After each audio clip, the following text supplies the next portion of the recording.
hello everyone लोगोफोर आंनि गोदान मोनसे ब्लग भिडिअआव बयखौबो बरायग्रोनानै लानाय जाबाय लोगोफोर दिनैहायथ' 1 तारिख मोनफैबाय फैयै फैयै हरावहायबो माने 1 तारिखखौ नेनानै ओरैबायदि माने मेगन मोदै स' बमा समा गावबाय आरो इन्जय खालामबाय एसे दिनै जोंहा बेबायदिनो प्रग्रामफोर दङ बांद्राय बेबायदि गिदिरबो नङा आरोना जास्ट फिसा प्रग्राम आङो दिन्थिलांगोन आरो फ्राय प्रग्रामा माने जोंना जोबनाय बायदियानो जाहैबाय दा एसे आइटेमफोरखौ जानाय आइटेमफोरखौ दिन्थिगोन आरोना स' एफा एनै टास्टि कारि बानायनाय जादों आरो आइटेमा मा मा दङ आङो बेवहाय दिन्थिलांगासिनो थ' जायफ्रा इन्टारेस्टेड नोंथांमोना भिडिअखौ जोबजासिम नायलांनो हागोन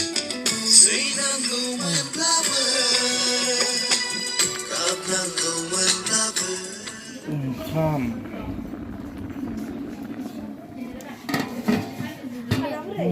गोदान बोसोरनि आइटेमा नैबे जाबाय पनिर बानलु मटर आरो सामब्राम पियाज आलु सालु हाजोबखाबाय बरिया जागोन आरोना आरो मा दंबावोलै बेहाय वाव गाजर बिट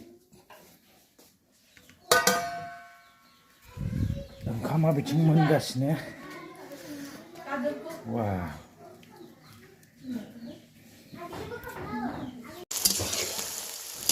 दाउ एवनोसै बेयाव दाउ सामब्रामा नै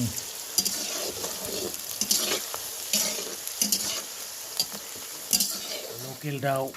आथिङा आयौ खैतालै मासे मानै माथाम माब्रैनि आथिं आरो मिरामिस नैबे पार्टि आरोना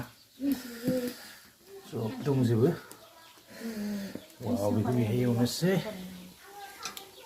वाव बेदरा नै मोनगासिनो लोगोफोर दाउ आथिं गोथाव जागोन गोथाव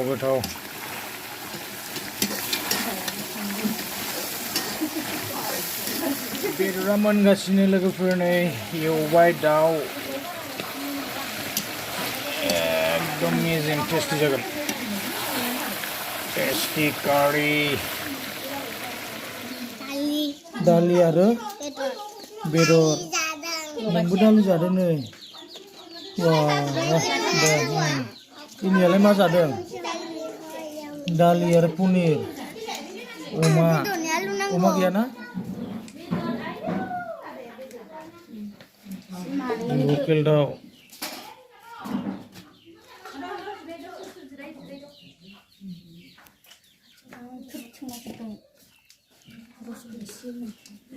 आइटेमा दाउ आथिं मोननै दं नै अख्रेबनांसिगोन आरो गाजर बिट मटर आरो पनिर आलु जासिगोन आरोना